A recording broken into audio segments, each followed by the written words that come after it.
ہم بستری کتنے دن بعد کرنی چاہیے؟ شریعت اور سائنس کے مطابق آج آپ کو بہترین معلومات فراہم کی جائے گی۔ تمام حضرات ویڈیو کو مکمل دیکھیے گا۔ بسم اللہ الرحمن الرحیم۔ بیوی سے ہم بستری کتنے دن بعد کرنی چاہیے؟ دوستو، ہم بستری سے متعلق یہ ایک ایسا سوال ہے جو سب سے زیادہ پوچھا جاتا ہے، کیونکہ بہت سے لوگ اس بارے میں سوال کرتے ہیں۔ کچھ لوگ اپنی بیوی سے ہر روز بلکہ ایک دن میں کئی بار ہم بستری کرتے ہیں، اور کچھ لوگ ڈر کے مارے مہینے میں ایک بار ہی ہم بستری کرتے ہیں۔ یہ دونوں صورتیں نقصان دہ ہیں۔ اب صحیح صورت کیا ہے، یہ جاننے سے پہلے آپ یہ جان لیجئے کہ ہم بستری میں وقفے کی دو حیثیت ہیں۔ ایک شریعت اس بارے میں کیا کہتی ہے، دوسری طبی ماہرین اس بارے میں کیا کہتے ہیں۔ تو آج کی اس ویڈیو میں ہم دونوں کے بارے میں بات کریں گے۔ سب سے پہلے شریعت کی بات کرتے ہیں۔ شریعت میں اس کی تعداد متعین نہیں کہ کتنی بار اور کتنے وقفے سے ہم بستری کی جائے۔ اس کا سبب یہ ہے کہ یہ حالات اور اپنی حیثیت کے اعتبار سے مختلف ہو سکتی ہے، اور پھر جب قدرت و طاقت میں بھی فرق ہے تو شریعت کی طاقت نہیں کہ وہ اس طرح کے مسائل میں تعداد متعین کرے، لیکن جماعت اور ہم بستری کا حق ہے جو خاوند پر واجب ہے۔ ابن قدامہ رحمت اللہ علیہ کہتے ہیں کہ اگر اس کا کوئی عذر نہیں تو وہ اپنی بیوی سے ہم بستری کرے۔ امام مالک رحمت اللہ علیہ کا قول یہی ہے۔ حدیث شریف میں ہے کہ عبداللہ بن عمر بن العاص رضی اللہ تعالی عنہ بیان کرتے ہیں کہ رسول اکرم صلی اللہ علیہ وسلم نے فرمایا، اے عبداللہ، کیا مجھے یہ نہیں بتایا گیا کہ تو دن کو روزہ رکھتا اور رات کے وقت قیام کرتا ہے؟ میں نے عرض کی، کیوں نہیں اے اللہ تعالیٰ کے رسول صلی اللہ علیہ وسلم، بات تو ایسی ہی ہے۔ نبی صلی اللہ علیہ وسلم نے فرمایا، تو ایسا نہ کر بلکہ روزہ رکھ اور افطار بھی، یعنی کبھی چھوڑ بھی دیا کر اور کبھی قیام بھی کیا کرو اور سویا بھی کرو، اس لیے کہ تیرے جسم کا تجھ پر حق ہے، اور تیری آنکھ کا بھی تجھ پر حق ہے، اور تیری بیوی کا بھی تجھ پر حق ہے۔ صحیح بخاری۔ حدیث کی شرح میں یہ ہے کہ یہ خاوند کے لائق نہیں کہ وہ عبادات میں اتنی کوشش کرے کہ وہ جمع اور کمائی کرنے کے حق سے بھی کمزور ہو جائے، اور خاوند پر بیوی کا یہ حق ہے کہ خاوند اس کے پاس رات بسر کرے۔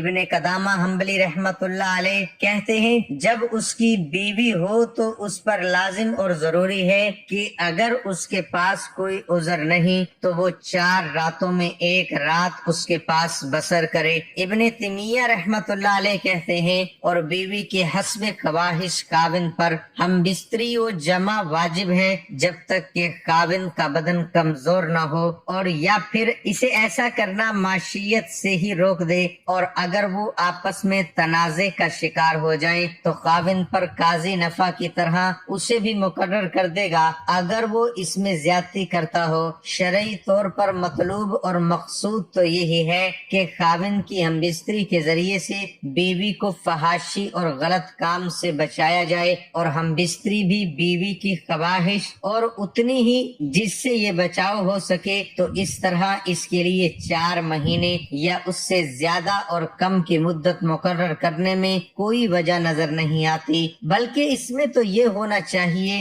کہ ہم بستری اتنی ہو جتنی کا حق خاوند ادا کر سکے، اور بیوی کی جتنی خواہش ہو۔ یہ تو آدھی حالات اور خاوند کی موجودگی میں ہے کہ خاوند اپنی بیوی کے ساتھ رہائش پذیر ہو، لیکن اگر وہ سفر یا کسی اور کام و تجارت وغیرہ یا کسی مشروع عذر کی بنا پر غائب ہے تو اس حالت میں خاوند کو کوشش کرنی چاہیے کہ وہ بیوی سے زیادہ مدت غائب نہ رہے، اور اگر اس کے غائب ہونے کا سبب مسلمانوں کے کسی نفع کی وجہ سے ہو، مثلا وہ جہاد فی سبیل اللہ میں نکلا ہوا ہے یا پھر مسلمانوں کی سرحدوں کی حفاظت پر مامور ہے، تو اس میں ضروری ہے کہ اسے 4 ماہ کے اندر اندر اپنے گھر واپس آنے کی اجازت دینی چاہیے، تاکہ وہ کچھ مدت اپنی بیوی بچوں میں گزارے اور پھر دوبارہ سرحدوں یا جہاد پر واپس چلا جائے، عمر بن خطاب رضی اللہ تعالی عنہ کی سیاست اور حکم یہی تھا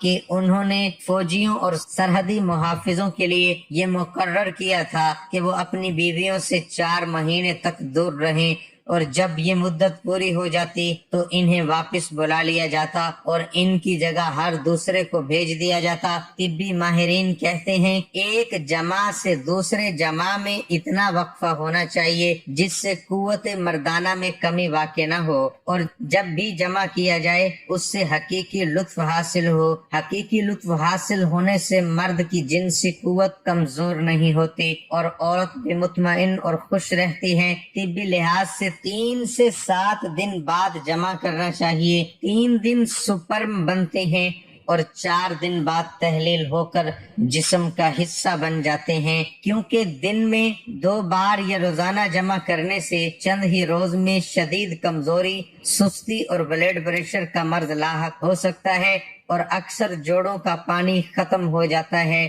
جوانی میں گوڑے آواز کرنا شروع کر دیتے ہیں۔ اس نقصان کی کسی بھی صورت تلافی نہیں ہو سکتی۔ خلاف ورزی کرتے رہنے سے آخرکار افسوس کرنا پڑتا ہے۔